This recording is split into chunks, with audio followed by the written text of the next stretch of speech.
Garry here from Galway Bay FM. It's an absolute pleasure to be joined by John Crumlish, who is the CEO of the Galway International Arts Festival. And as you can see behind us is the Heineken Big Top. And we're going to start with that thing. It's an absolutely spectacular sight to see from here especially. What kind of work goes into getting that big blue tent up and running? Well, you have to remember it is just a giant piece of plastic that we put into a field. So the tent itself takes about 3 to 4 days depending on the weather, and we were very lucky with the weather this year. And basically you have 4 central king poles that all come up using forklifts, and that stretches it, so it's a stretch tent as you can see, and that's it, which makes it fabulous from a viewing point of view because you have a minimum number of huge poles in the middle of the tent. Then the next part of the tent that comes in is you bring in your motors, which you bring up, which then up into your king poles, and then the motors basically pull up the lights, the PA, and then you put a stage in underneath, and then you reverse the process coming back down. So that's the tent, and then there's a mixed position. There's an access stand as well beside that. Then out the back there's dressing rooms, there's a production office, there's showers, there's catering, there's generators, and then the far side of that there's security, there's barriers, and as we walk down then we have a bar which takes a couple of days to put up. There's a cold room there that has to be stocked. There's a bar management. Then we have a place for all our minerals and soft drinks as well. Then we have all the concessions around that, and then we have a couple of massive generators that work on biofuel that power all of the site then around that. And then it has to be plumbed in as well. So not much. Not much. It doesn't take much. No. And then after all that, you hope that your ground holds up after 2 weeks of that 30,000 people walking across it. That was the next question I was going to ask, is especially with last week with the weather, we had 29 degrees. Obviously, you may have been worried about people inside a tent. This week, like you said, blessed. How much does the weather every year in Galway have an effect on the planning of the Galway International Arts Festival? And of course the Heineken Big Top. Huge. From the Heineken Big Top, like, you can't put it up in rain because obviously if it rains in a structure that big, it weighs about 2 or 3 ton. So the rain has to stop, brush off your water, and then you get it up. With regard to then basically our gigs in Ayr Square, you can't really do them in rain. Our gigs that go down the town or big street theatre, ideally you want to do them in nice weather because obviously from the performer's point of view, working in rain is terribly challenging. And then from an audience point of view, you want to be out, a lot of them, they're very family events, so you want them to be doing them in nice good weather, everybody in t-shirt, as opposed to children standing there for 45 minutes getting drenched. Yeah. And obviously every year, like you said, challenges are different. Is there something that always pops up every year that you have to deal with no matter what? You're going, not this again. Rain. Yeah. It's classic Galway, we're back to the weather. Oh, totally. Yeah. I was explaining to somebody who, an international visitor that was over visiting us, I was just explaining that we get through the seasons really quickly. We don't hang around for 3 months at a time. It's every day is a change. We've gone from 29 degrees to torrential rain in 48 hours. Like, I'm back to Galway grey now again, which I'm very happy with at the moment. I'm sure, well, in the middle of the next question, it might start bucketing down on us, so hopefully that doesn't happen. But No. Can you give a shout out to maybe a couple of the people that are working there at the moment as we speak? Because I know Amble are on a little bit later on. I got to have a walk around the Heineken Big Top earlier on. People are, I wouldn't say stressed, but they're excited, they're working hard, and they're ready to go. But can you give out a shout out maybe to the people that are over there right now putting the hours in? Well, Ed is our site manager, so he comes and makes sure that the ground, he really keeps the ground in great shape.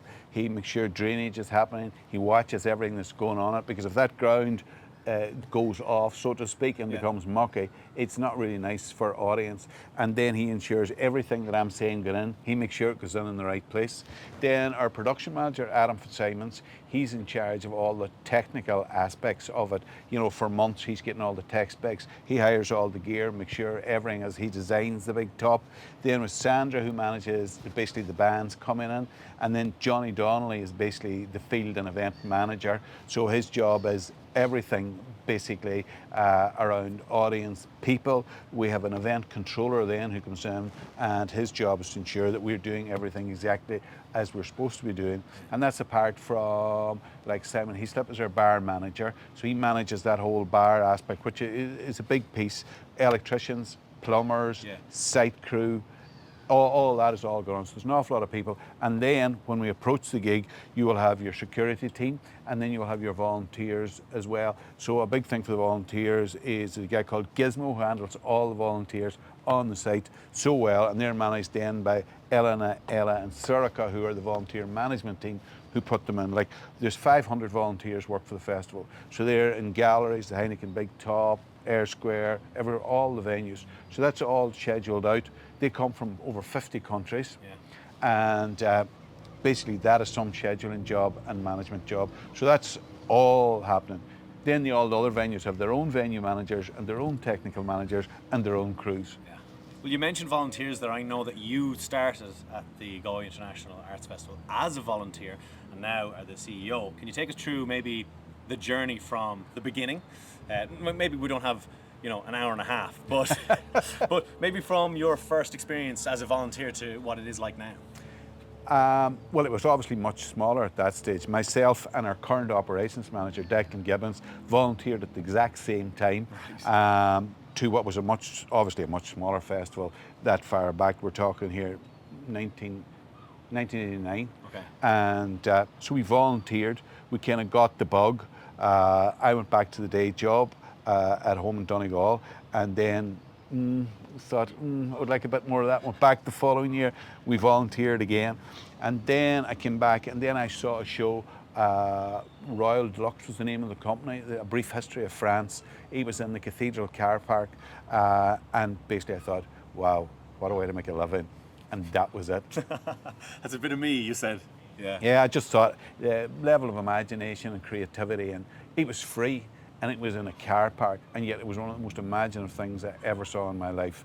And it finished off with us all being basically transported to the Somme, and there was explosions going off around it, and basically peat flying through the air, all the things health and safety wouldn't like you do now. But as an immersive experience, I thought, wow, this is fantastic. And that was the bug, and I was on the crew, I was a production manager, each time leaving and going doing something else, and then I came back as CEO. And Declan now is back as operations manager. Johnny Donnelly volunteered as well. He was in the Saw Doctors, but he used to put up posters as well. And Johnny's back as basically the field and event manager.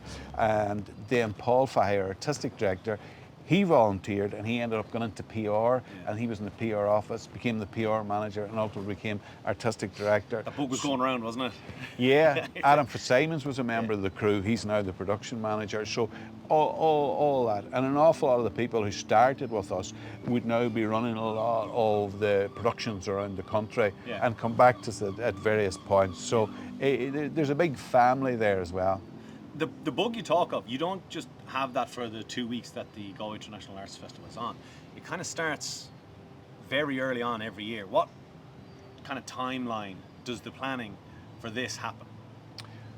It started now. Like we have. So you've already started for next year? Yeah, and the year after. We already have things in place, both in terms of bands that we've been looking for. Sometimes it might take you 3 years. We have a kind of a Mrs. Doyle approach, is like, go on, you will, and you just keep at it. Visual arts is quite a long lead in time. As well as that, if you're planning theatre shows, we produce our own theatre work and co-produce. So we're already on those. A good case in point, we work with Landmark. We're doing a musical in progress called Dating Amber in a point at the university, by the way. It's on the middle weekend.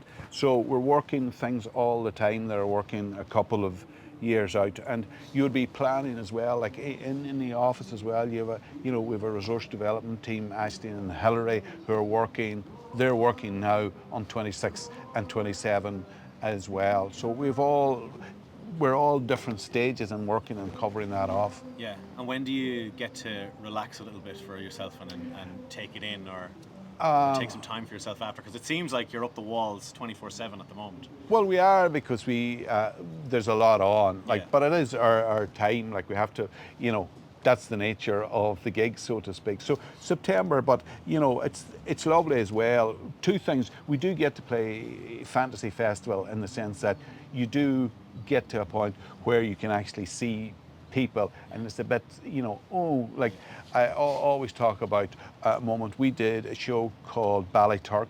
It was written and directed by Enda Walsh. It had Stephen Ray and Cillian Murphy in it. And in 2014, we ended up in the National Theatre in London.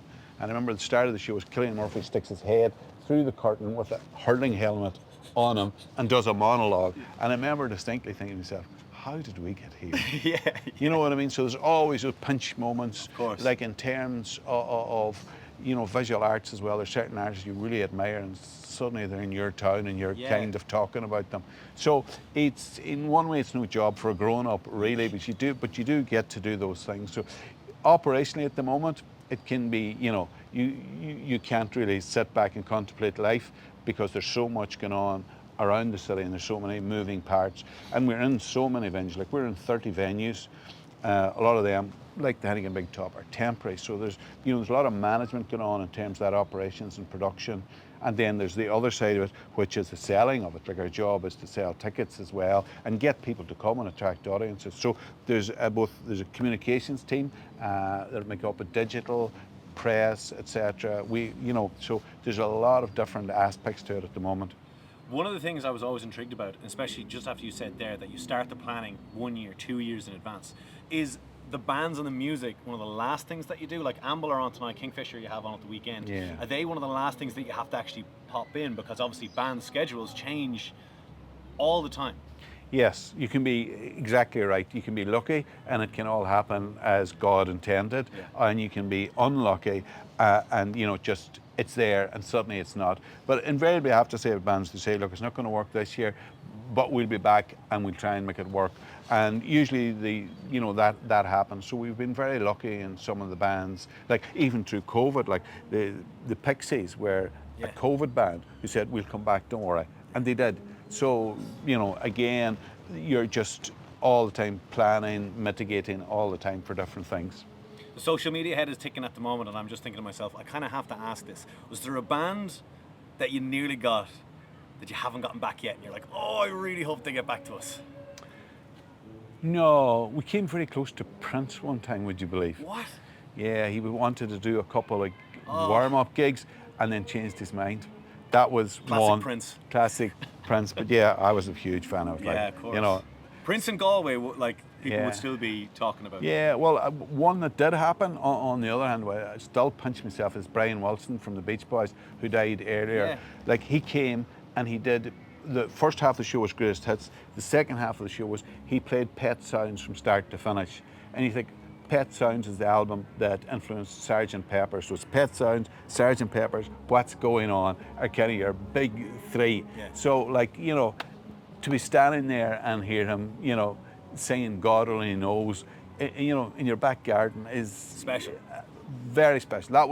I'd say that was as good as it got. Burt Bacharach was another one, Pixies another one. Like, there's been so many over the years that, the National, I was a big fan. You get to do it. It's rare in life. It's rare in my life. The bands they're really good that sell the amount of tickets that do it as well. Yeah. So there's been a lot of cracking gigs that we were, we're loving it.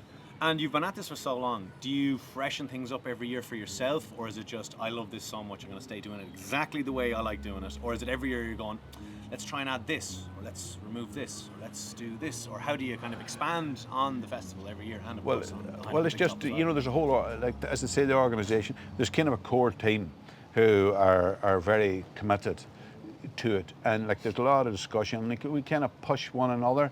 And then another thing is that the audience, about over 70% of our audience in any year has been at the festival some other year. So literally people walk out of gigs and say to you, that was great, or that wasn't as good as last year. Yeah. So you get that. So the audience is pushing you as well. So the bar is always going up. So on one hand you are pushing it and being proactive. On the other hand you're responding. And I say other members of the team have ideas as well of how things should go, which is what you need. Of course, yeah. I think we'll wrap it up there. Before we go though, I just want one word. When you look back there and you see that thing, what is the first word that pops into your head when you see the Heineken Big Top there behind us, this view? Probably I still can't believe we got it. Unbelievable. That it's here and it's just, it sits right beside the cathedral, like in Sir Cathedral of Culture. So it's, I still can't believe we got it. It's wonderful. John, thank you so much for Thank talking you, to me. It's been an absolute pleasure. Best of luck for the next 2 weeks. I'm sure it's going to go swimmingly and smoothly. I'm looking forward to hearing some of the gigs. And I've obviously tasted a lot of the food already, so I might go to the Jacks, if that's okay with you. Thanks, Garry.